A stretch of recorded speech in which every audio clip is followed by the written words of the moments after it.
So guys, sa sala na naman tayo ngayong araw na ito. Papunta na naman ulit tayo ng Catbalogan dahil last vaccine na ni Kuya Dritz ngayong araw na ito. At samahan nyo nga kami dahil nga ang aga-aga namin pumunta doon. 6:30 pa lang guys, nandun na kami sa Catbalogan. No?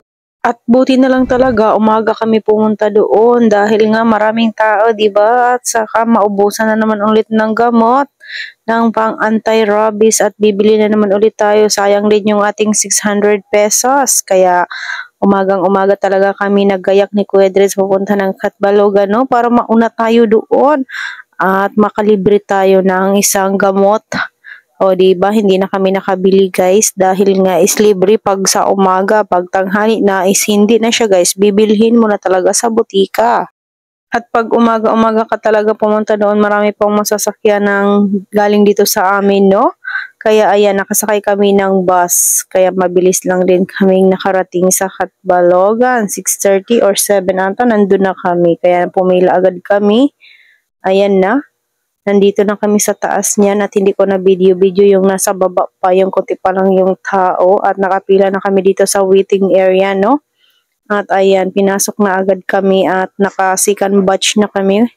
As next na nga si Kuya Dritz, ANG kan, ayan na siya guys. Ang bilis lang talaga namin at wala naman kaming ibang pakay dito sa Catbalogan, yun lang. At ayan na nga, at pagkatapos na nga is nag-chat si Ate Dronby at saka si Ate Shamshi.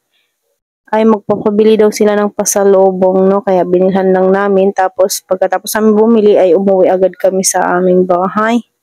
At saka ayan nga si Kuya Dritz, so Makati daw yung inano sa kanya, yung binaksin ba sa kanya ba, Makati-kati daw sa katawan niya. Sabi ko, hayaan mo na, ang importante na baksinan siya, diba? Kaysa naman magiging zombie siya, charot. O diba, salamat na lang tayo nga na baksina na si Kuya Dritz dahil kung hindi ay iwan ko. Magiging zombie yan pag hindi nakabaksin guys. Kasi nga uso ngayon yung mga nakagat ng mga hayop ba. So, ayan, at nandito na kami sa bahay. At ayan, naglambing-lambing na si Alter sa akin. Binilhan ko lang yan siya, guys, ng chiffon cake, no, doon sa Goldilocks. Kasi yan yung gusto niya. Tapos si Ate Dronby naman at saka si Ate Amshi, gusto nila is yung Dunkin Donut. Kaya bumili lang din ako. 4 na piraso lang din dahil yung dala talaga nating pera is wala. Pang ano lang yun, pang vaccine ni Kuya Dritz, no?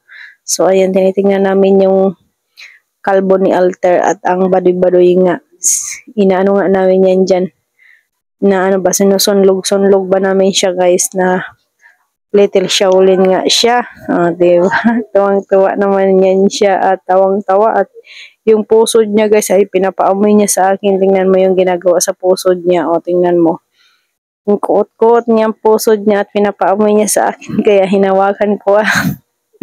Papaamoy ko sa kanya. Sabi ko, amoyin mo yan yung pusod mo. At saka ayan na nga guys, ay yung kuko ko is pinatanggal ko na kay Ate Dronby dahil humahaba na yung kuko ko, yung nail extension natin nyo. At parang nasasawi ako guys dahil mahaba yung kuko. Parang gusto ko yung ano, tanggalin na siya. Kasi parang, iwan ko, parang nakakaano ba. Okay na si Altero, inuuhaw yan siya guys. At kung ano-ano na lang hinihingi talaga. Ayan na. At nag-brown out nga dyan. Kaya nainis yan si Alter at nangungulit sa amin.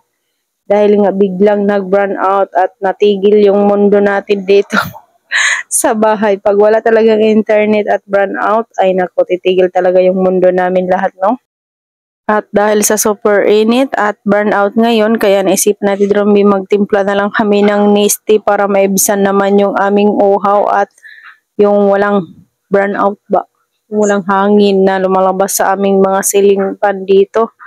Kaya ayan, nagtimpla na si Ate Dronby ng Nestea para makainom na rin kami. At yung DIY namin guys na pagtanggal sa kuko o sa nail extension ba. Dahil napakatigas talaga tanggalin niya. Nag-search pa talaga kami para matanggal yung aking kuko, no? Dahil ninilel cutter ko siya, pangit pa rin. Parang masakit pa rin siya. Kaya ayun, tinanggal na talaga namin. Nag-search lang kami guys sa ano. Sa TikTok ba yun, nakita namin. Nilagyan lang ng mainit na tubig, sabon at saka mantika.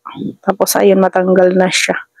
Ang bilis lang matanggal. Tapos nagpalinis na rin ako kaya Ate Dronby ng kuko dyan. Ayan na nga si Alter, kumuha na talaga siya ng baso. Dahil uhaw na rin siya at konti lang yung pinatikim na Auntie Dron B at tinatakot yan namin guys pag umiinom yan siya ng juice, no? Kasi bawal nga sa kanila at sa amin talaga lahat dito bawal talaga yan mag-inom-inom ng juice. At kung ano-ano pa dahil may napanood kami na uminom ng juice at mayroon silang lahat sakit, no? Dahil araw-araw ata yun sila umiinom. Kaya dapat talaga is pagbawalan talaga natin yung ating mga anak, no? Dahil hindi lang kalusugan nila ang maano, pati na rin yung sa atin, no? Kaya iwas na lang talaga sa mga bawal-bawal. Pwede naman yan, hindi lang araw-araw, no?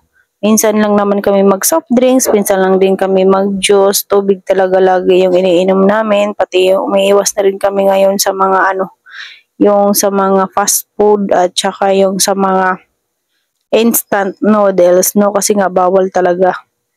Marami nang nagkakasakit, bawal magkasakit kasi mahaba yung pila sa ospital at napakahirap magkasakit dahil iwan ko lang kasi napakahirap talaga doon. Meron nga matanda doon sa ospital kanina guys na nakikita ko talaga na napila siya.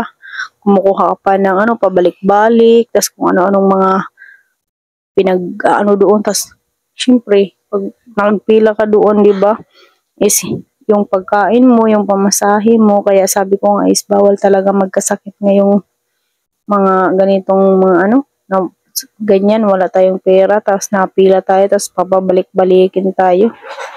Kaya sa pagkain na lang talaga tayo mag-iiwas, no, at ano na rin tayo yung mag-budget na rin dahil nga sa super daming bilihin at ang mahal ng bilihin. At saka ayan nga si Ate Dron B at nabitin pa talaga siya doon sa Nestea dahil daw naubos. At naubos na rin yung aming ano, Nestea apple, kaya tang pineapple na lang yung inano niya, tinimpla niya. Tsaka ayan na nga guys, so yung mga kuko na tinanggal dito sa aking kuko na nakadikit na nail extension na yun, natanggal na siya, no? Ang bilis niyang pagtanggalin pag binabad mo talaga sa ano, sabon na may mantika at na mainit-init pa. Pero napakasakit tanggalin. O, diba? Yan si Ate Dron B, oh. Uhaw na uhaw siya. Dahil nga sa super init at walang kuryente, kaya nauhaw si ate. O siya la, hanggang dito na lang yung ating video, no? Kasi nahiya-hiya na talaga si Ate Dron B at hindi na siya magpapakita sa mukha niya dahil nga maraming tigilig-tigidong. O maraming salamat sa inyong lahat. At saka paki-follow na lang at paki-share ng ating video. Maraming salamat. Babu!